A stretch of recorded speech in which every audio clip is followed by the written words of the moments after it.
आप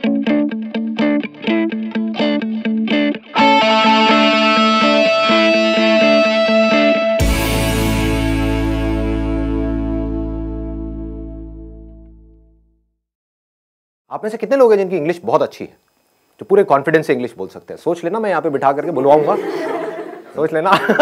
कुछ का ऐसे ऐसे नहीं, ये थोड़ा ज्यादा हो रहा है, इतनी अच्छी भी नहीं है। कितने लोग हैं जिनको इंग्लिश समझ तो आ जाती है लेकिन बोल नहीं पाते हैं कॉन्फिडेंस से, अपने आप को एक्सप्रेस नहीं कर पाते? सर फंबल बहुत करता है, फंबल होता है और अंदर से बोलने से पहले ही हमको डर लगने लग जाता है कि अगर मैं आपको यहाँ पर बुलाऊं आपको समझ आ जाएगा अगर कोई इंग्लिश में बात करेगा, लेकिन अगर मैं आपको कहूंगा बोलने के लिए तो आप कॉन्शियस हो जाओगे। जितने हम फ्लुएंटली हिंदी बोलते हैं उसी कॉन्फिडेंस से हम इंग्लिश नहीं बोलते, उस कॉन्फिडेंस से हम नहीं बोल पाते, तो उस कॉन्फिडेंस से कैसे बोलें? That is the challenge. Problem पकड़ में आ रही है ना?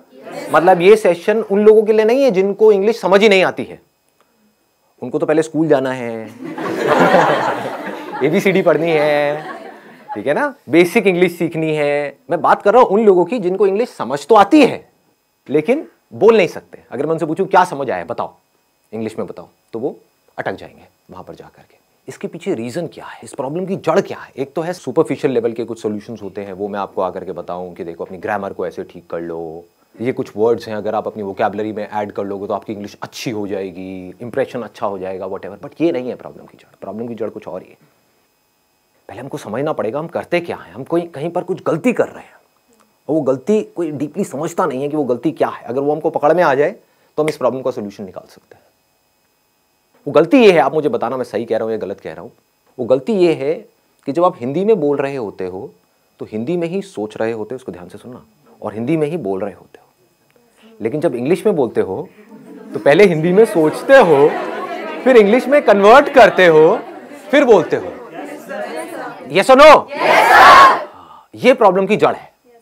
अगर किसी तरह से हम इसका सॉल्यूशन निकाल लें फिर इंग्लिश आपकी फ्लुएंट हो जाएगी, फिर आपको इंग्लिश बोलने में कॉन्फिडेंस आ जाएगा। यानी कि आप इंग्लिश में ही सोचो और बोल दो, वो जो बीच का गैप है वो हट जाए, ज्यादा सोचना ना पड़े।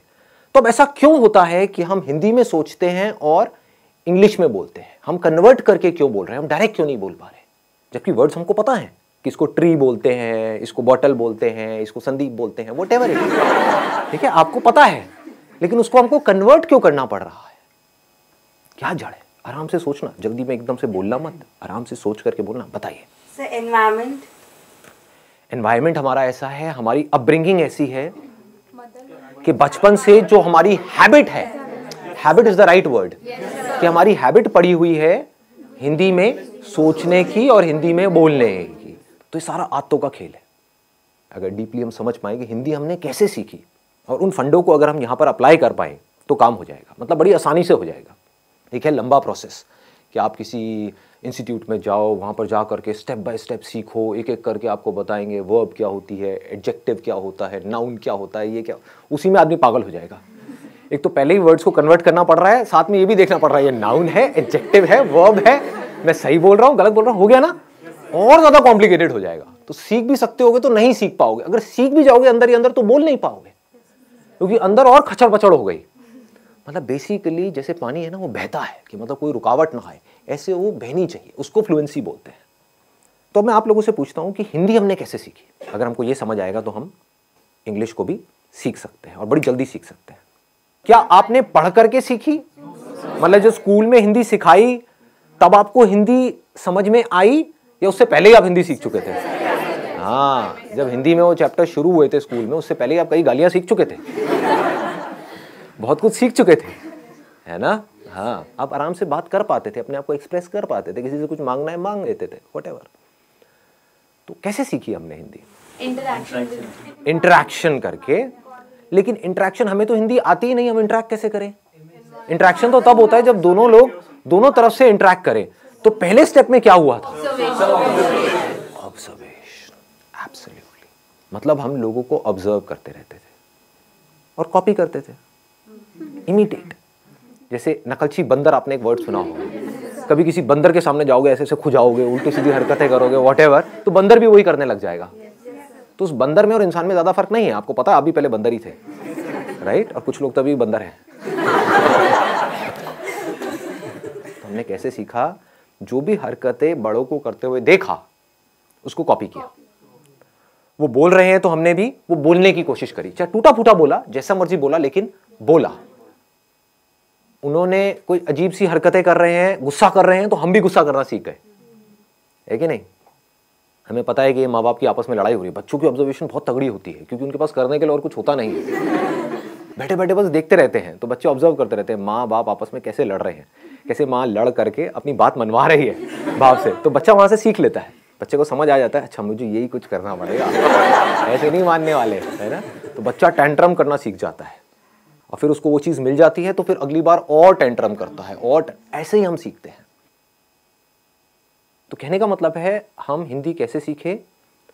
देखते रहे, समझ नहीं आ रहा था क्योंकि जब हिंदी आती ही नहीं तो समझ कैसे आएगी, बट धीरे धीरे हम ऑब्जर्व करते रहे, समझते रहे कि जब ये इस तरह के वर्ड्स मुंह से निकलते हैं किसी के, तो उसके बाद में एक्शन क्या होता है, उसके साथ में क्या जुड़ा हुआ है। टॉय, तो इमीडिएटली हमको समझ आया इसको टॉय बोलते हैं, है ना? तो वहां पर बहुत सारी कंफ्यूजन भी होती है बच्चों के अंदर, क्योंकि वो कई बार गाड़ी को भी टॉय बोल देते हैं। क्यों? क्योंकि अभी क्लियर नहीं हुआ है कि टॉय क्या है। लेकिन फिर क्या हुआ, धीरे धीरे उन्होंने बोलना शुरू किया, गलतियां करी, करते एफर्टलेसली कम्युनिकेशन होने लग गया, इंटरेक्शन होने लग गया। उस इंटरेक्शन से क्या हुआ कि अब वो जो सोच रहे थे वही वो बोल रहे थे, वहां पर कोई कॉन्फ्लिक्ट नहीं था। बच्चों की यही खास बात है, बच्चों के अंदर कोई फिल्टर नहीं है, दिस इज द ब्यूटी, इसीलिए बच्चे बड़ी जल्दी सीखते हैं। तो पहला स्टेप हमको पकड़ में आ गया, ऑब्जर्वेशन। दूसरा है प्रैक्टिस। अब यहां पर एक बहुत बड़ी प्रॉब्लम है, वो आप बताओ मुझे क्या है? प्रैक्टिस करने में, प्रैक्टिस करे कहां और किसके साथ करें? आप समझ गए ना? हमको पता है ये सारी बातें, लेकिन हम एक पॉइंट पे जाकर के अटक जाते हैं, उसके आगे नहीं बढ़ पाते। अब मैं उसके और एक लेवल डीप में जाने वाला हूं। प्रैक्टिस कहां करें, किसके साथ करें, कैसे करें? दोस्तों से करोगे तो वो माँ बहन की गालियां निकालने लग जाएंगे, है कि नहीं? घर में आप किसी से बात करोगे, अपनी मदर से करोगे, तो आपकी इंग्लिश जो बची खुची है वो भी खराब हो जाएगी। बड़े अंग्रेज आए। हाँ, बड़े अंग्रेज आ गए हैं जी। क्या हो गया? हिंदी हमारी मातृभाषा है, इंग्लिश सीखना जरूरी थोड़ी ही ना है।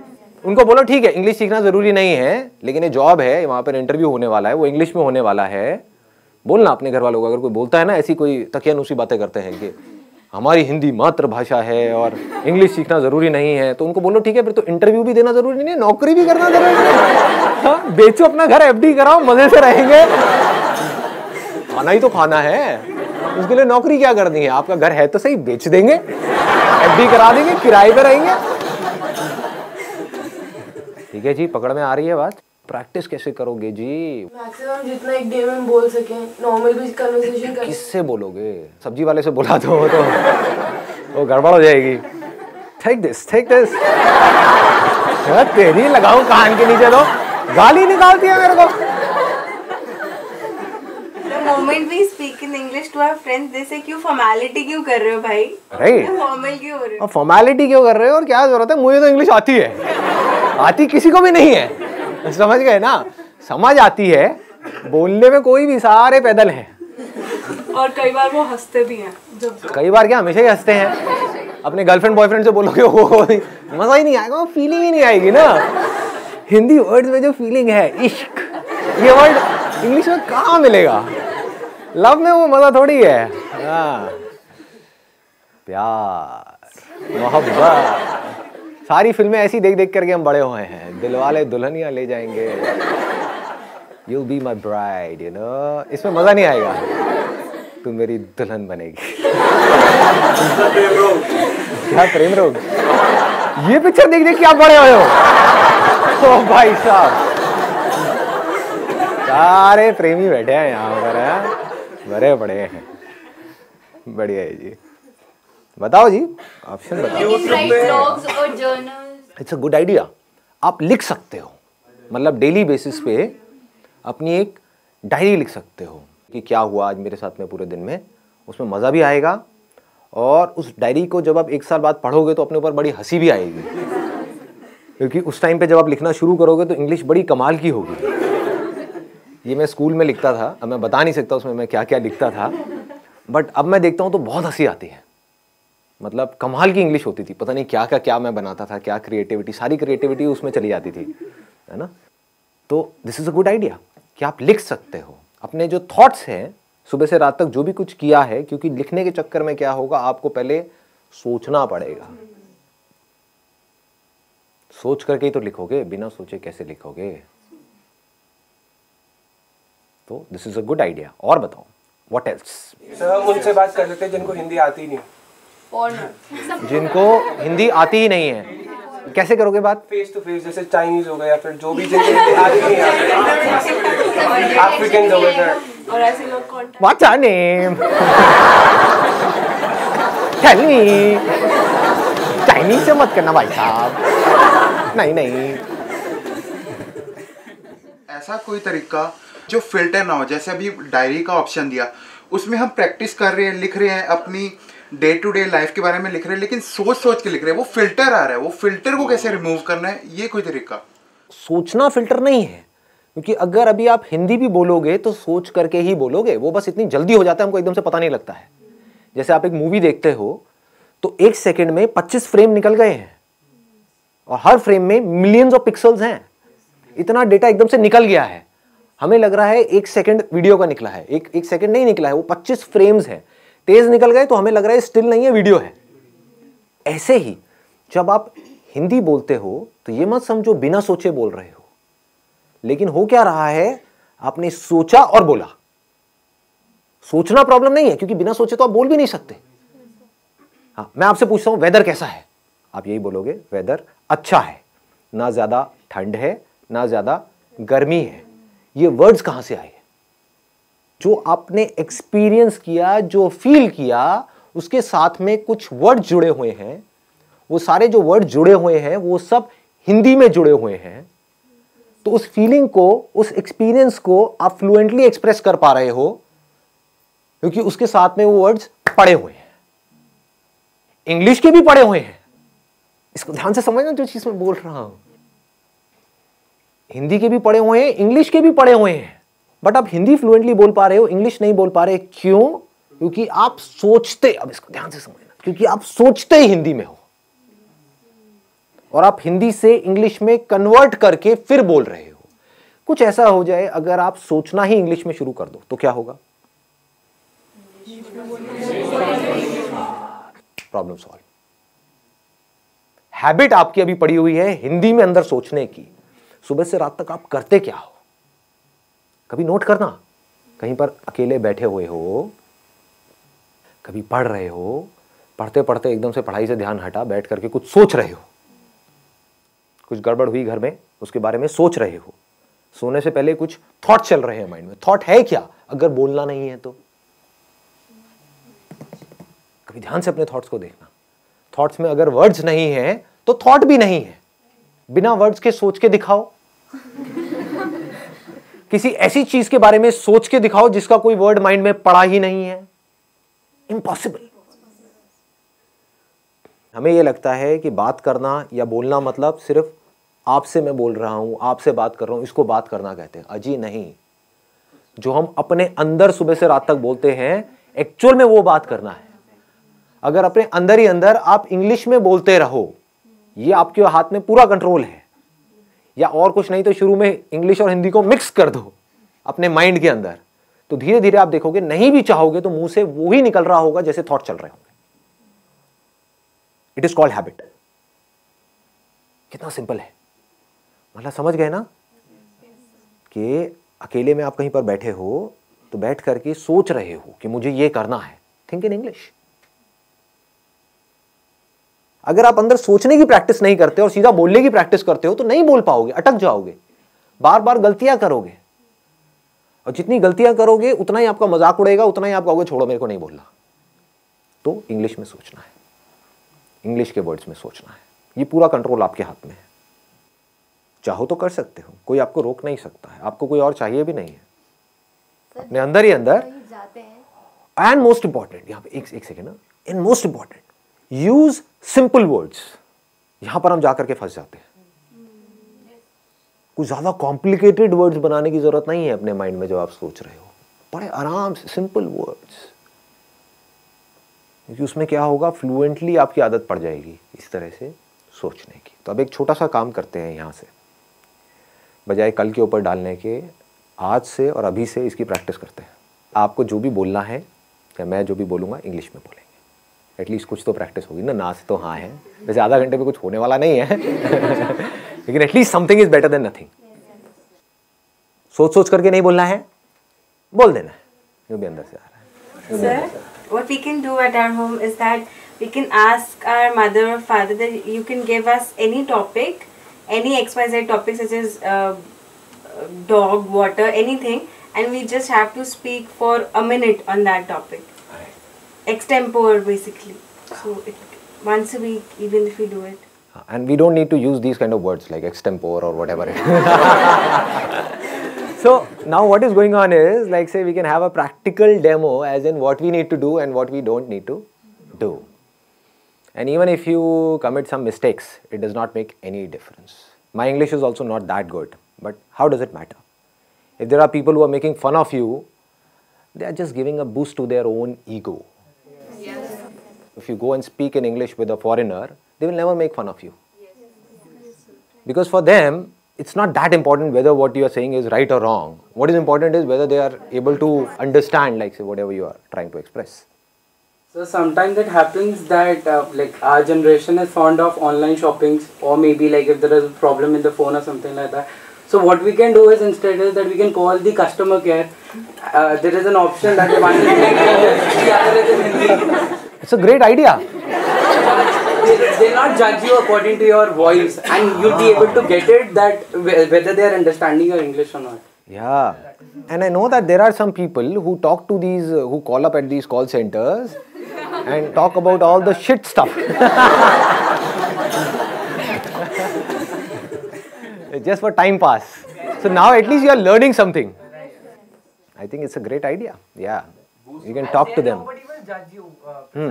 You can create an imaginary problem, right? Related to that product or service, right? Create an imaginary problem in your mind. Oh, I'm going through all this pain and suffering and whatever, and then feel it, and then call up. I'm so depressed because of this product. Ma'am, please do something. Nah. You'll get to know that whether they are like able to understand what you're trying to. They will understand. They have to understand because it's their job. The job of your friends is to make fun of you, point out your mistakes. This is where you are wrong, whatever. So it's all about right and wrong. But their job is not to tell you that your English is right or wrong. Their job is to understand whatever you are saying and then give you a solution. There are some things in life where you can't afford to be mechanical. You need to put some conscious effort in it. You need to think, okay, what is it that I need to do? There is a problem. I need to figure out a solution. So here you need to consciously think about that particular problem and need to come out with a solution. So when you're busy, just try to understand the depth of this. When you're busy with finding the solution to a problem, you're so busy and so occupied that you're not concerned about being right or wrong. When we are busy in something, then we are not thinking too much about it. For example, you must have noticed, if you're speaking with a foreigner, some of your relatives or whatever, like say they are from UK or US and they've come to India at your home and you're talking to them in English. Do you see what I'm saying? Now you're so busy in talking to them, you're not thinking about being right or wrong. So if you're trying to find out the solution of the problem which is right now there on the top priority, you would see the whole of the energy is going in finding out the solution. So this English will start coming out effortlessly.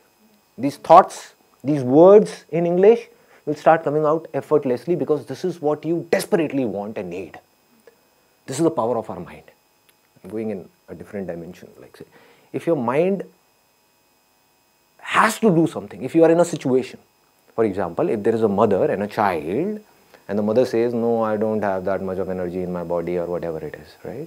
But the moment her child is in danger, she will have so much of energy that she will be able to fight with 10 people, all by herself. How was this energy released? whenever there is a problem which is huge, then the mind releases energy to find out a solution. And mind has the power to do anything and everything. Interesting, no? Try to find out the solutions of the biggest problems in your life in English. That will take care of this problem of learning English. So, you will not have to put in effort to learn English. You will learn English automatically. As you learnt Hindi automatically. It's easy. It's easy. It's simple. Yeah. The major thing that discourages us to speak is like being judged by people. And like at the back of our minds, we always think what would the other person think about us. Let those people go to hell. Curse them in your mind. Stare करते हैं वो लोग कुछ गलत बोलते हैं. So English. Speak up with confidence. This is the key. You know what? Even if you're not confident, just pretend to be confident. Sir words mind में आ ही नहीं रहे हैं. कुछ दिनों से घर पे हूँ तो माइंड बिल्कुल ऐसे हो चुका है, हिंदी इंग्लिश के वर्ड्स तक नहीं आ रहे हैं. एक्चुअली एग्जाम्स थे, बस पढ़ाई वो सब ही चल रहा था, तो सर वो चीजें ही नहीं आ रही माइंड में जो मुझे सब कुछ आता था वो भी मैं भूल चुकी. ऐसा लग रहा है. What are you saying? I'm not getting it. I'm not getting it. I told you English, girl. Speak up. Sir मुझे बोलना गया था, मैं तो ये. It's okay, no problem. Anything else? I think we stammer or get stuck while speaking because we get short of words while speaking, and then we get short of thoughts also. So if we are in continuous, like we are reading or we are writing anything, so we are not short of thoughts, and consequently we are not short of words also. Right. So one is that we are reading and writing and something to do with conversation. One is reading or writing like mathematics or something to do with science, because these kind of words, or chemistry or biology or physics, these kind of words we don't use in a day-to-day conversation. So we need to read something or listen to something or go through something which is related to our day-to-day lives.